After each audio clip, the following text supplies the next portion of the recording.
रहमानिर्रहीम। आज का जो हमारा टॉपिक है, बेसिकली हम जो हमारे पास मेजर ऑफ डिस्पर्शंस होती हैं, हम उन्हें फाइंड आउट करने जा रहे हैं। जितनी भी हमारे पास मेजर ऑफ डिस्पर्शंस होती हैं उन सबको न्यूमेरिकल वे में हम देखने के लिए जा रहे हैं। सबसे पहली मेजर ऑफ डिस्पर्शन हमारे पास क्या है, वो है रेंज।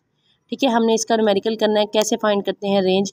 सबसे पहले हमारे पास डाटा है, इसमें हमारे पास सबसे बड़ी वैल्यू कौन सी होगी, सबसे छोटी वैल्यू कौन सी होगी। जैसे कि डाटा है, सिंपल फॉर्म में मैंने डाटा लिया है, आसान लफ्ज़ों में समझाना है। सबसे बड़ी वैल्यू हमारे पास 10 है, जिसे हम मैक्सिमम वैल्यू कहेंगे, और सबसे छोटी वैल्यू हमारे पास 1 है, जिसे हम मिनिमम वैल्यू कहेंगे। तो रेंज में हम करते क्या है, मैक्सिमम को मिनिमम वैल्यू से माइनस कर देते हैं, तो हमारे पास रेंज आ जाती है। अब हमने नेक्स्ट जो सेकंड चीज़ यहाँ पे फाइंड करनी है, वो करना है कोएफिशिएंट ऑफ डिस्पर्शन। ठीक है, ये हमने डाटा जो ऊपर हमने लिया है, as it is same data हमने लिया है, और हम फाइंड आउट करेंगे इसका फार्मूला। सबसे पहले देख लेते हैं, मैंने आसान लफ्ज़ों में लिखा हुआ है, वरना वैसे फार्मूला एब्रीविएशंस के साथ होता है, या एक्स के ऊपर हैट लगे होते हैं, कर लगा हुआ होता है, इस तरह से होता है। तो मैंने सिंपल डायरेक्ट लिखा हुआ है, maximum value minus minimum value, maximum value plus minimum value. ठीक है, यहाँ मैंने मिनिमम लिख दिया है, वैल्यू स्किप हो गया हुआ है। चलिए, मिनिमम वैल्यू हो गए। अब हमारे पास हम पहले फाइंड आउट करके आ चुके हैं, सेम वही डाटा है। तो हमारे पास 10 इसकी मैक्सिमम वैल्यू है, -1 इसकी मिनिमम वैल्यू है, 10 इसकी मैक्सिमम वैल्यू है, +1 मिनिमम वैल्यू है। इधर हमने सब्ट्रैक्ट करना है, इधर हमने ऐड करना है। इनको ऐड और सब्ट्रैक्ट करने के बाद हमने डिवाइड करना है। डिवाइड करने से हमारे पास जो आंसर आता है वो आता है 0.81। तो ये हमारे पास पहला टॉपिक था रेंज। दूसरा हमारे पास टॉपिक है coefficient of dispersion in numericals. अब हम अगली मेजर ऑफ डिस्पर्शन पे चलते हैं जी। तो नेक्स्ट हमारे पास मेजर ऑफ डिस्पर्शन आ रही है, वो आ रही है क्वार्टाइल डेविएशन। क्वार्टाइल डेविएशन कैसे फाइंड करते हैं? इसके लिए हमें सबसे पहले थर्ड क्वार्टाइल की ज़रूरत होती है और फर्स्ट क्वार्टाइल की ज़रूरत होती है। तो हमारे पास थर्ड क्वार्टाइल है Q3, यानी कि ये हमारे पास डाटा सेट है। सबसे पहले हमने डाटा सेट को अरेंज किया, अरेंज करने के बाद उसमें से Q1 और Q3 हमने फाइंड आउट कर लिया। फार्मूला के थ्रू भी कर सकते हैं, डायरेक्ट भी कर सकते हैं। अब डायरेक्ट कैसे किया मैं वो पहले आपको समझा देती हूँ। हमारे पास वैल्यूज़ कितनी है? 32, 1 2 3 4 5 6 7 8 9 वैल्यूज़ हैं। तो इसमें हमारे पास हम 4 वैल्यूज़ इधर से छोड़ते हैं, 4 इधर से छोड़ते हैं, तो हमारे पास मिडिल वैल्यू आती है ये हमारे पास आ जाता है Q2। ठीक है, तो हमने क्या करना होता है, जो हमारे पास Q2 की वैल्यू होती है, इसको ऐड करते हुए हम ये 5 वैल्यू सेलेक्ट करते हैं। इनमें जो मिडिल वैल्यू होती है वो Q1 होता है, और फिर इसी 39 को हम इधर भी यूज़ करते हैं, 39 को, और ये 5 वैल्यूज़ जो हैं इनको हम सर्कुलेट कर लेते हैं। इनमें जो मिडल में वैल्यू आ रही है वो आ रही है 45, तो ये हमारे पास Q3 आ जाता है। इसी तरह से जो Q1 है वो हम ऐसे सर्कुलेट कर लेते हैं इधर तक। तो यहाँ पर 2 वैल्यूज़ हम यहाँ से छोड़ते हैं, 2 वैल्यूज़ यहाँ से, तो ये हमारे पास Q1 आ जाता है। अब इसको फार्मूले से भी मैंने कैलकुलेट किया हुआ है, यहाँ मैंने आपको डायरेक्ट वे से भी समझाया कि ये मैंने सर्कल कैसे किया हुआ है और ये कैसे Q1 और Q3 आते हैं।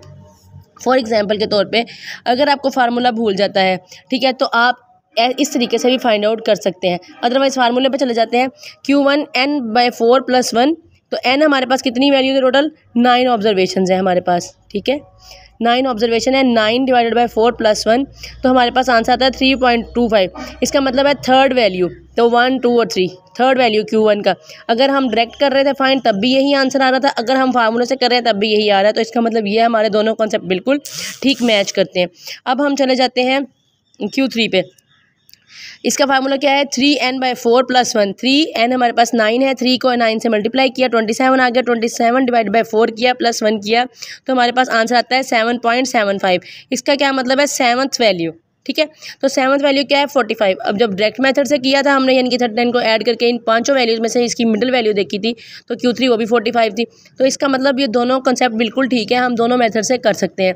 अब हमें ज़रूरत किस किस चीज़ की थी? क्वार्टाइल डेविएशन का फार्मूला देख लेते हैं। हमें Q3 और Q1 की ज़रूरत थी वहाँ पर। ये हमारे पास क्वार्टाइल डेविएशन का फार्मूला है।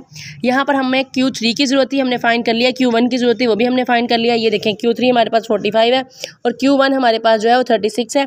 तो 45 - 36 / 2 किया, तो हमारे पास क्वार्टाइल डेविएशन आ गया। नेक्स्ट हमारे पास आता है कोएफिशिएंट ऑफ क्वार्टाइल डेविएशन। जैसे हमने रेंज किया, फिर measure of dispersion, coefficient of dispersion आ गया। सेम इस तरह से हमने क्वार्टाइल डेविएशन किया, तो अब coefficient of quartile deviation same बिल्कुल वैसे का वैसे ही है।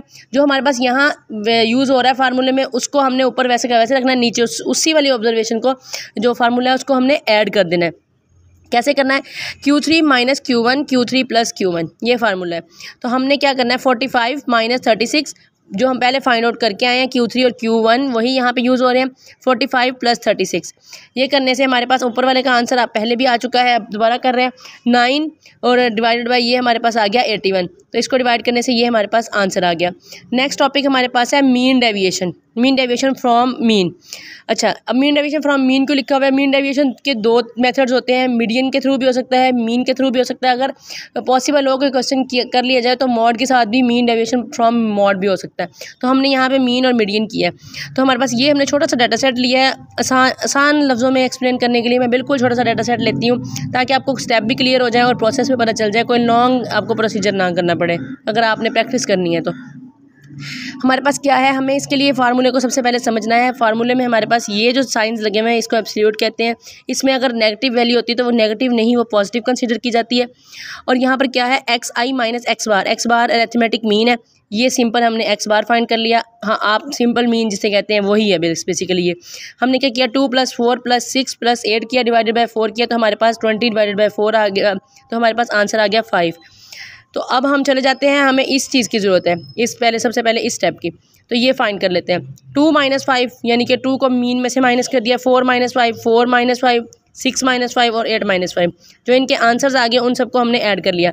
अगर हम यहाँ देखें तो 2 में से अगर हम -5 करें तो वो -3 आता है। मैं फिर बता रही हूँ, जब हमारे पास एब्सोल्यूट का साइन लगा हुआ होता है, यानी कि इस तरह बिल्कुल बार की तरह लगे होते हैं दोनों साइड पे, तो इसका मतलब ये होता है इसमें नेगेटिव वैल्यू नहीं आएगी, इसमें पॉजिटिव वैल्यूज आएंगी। इसलिए ये 3 पॉजिटिव है, इसलिए ये 1 भी पॉजिटिव है।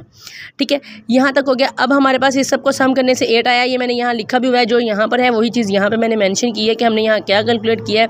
ये हमारे पास 8 आ गया। 8 डिवाइडेड बाय 4 किया तो हमारे पास 2 आ गया। ये हमने फाइंड किया मीन डेविएशन।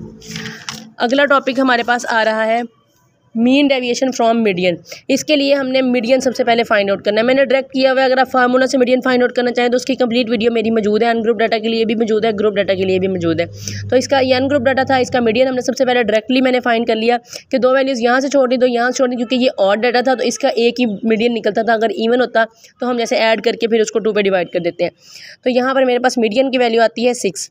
फार्मूला क्या है मीन डेविएशन का फ्रॉम मीडियन का, सेम एज इट इज़ वैसे ही फार्मूला, लेकिन यहाँ पर मीन की जगह पे मीडियन आ जाएगा।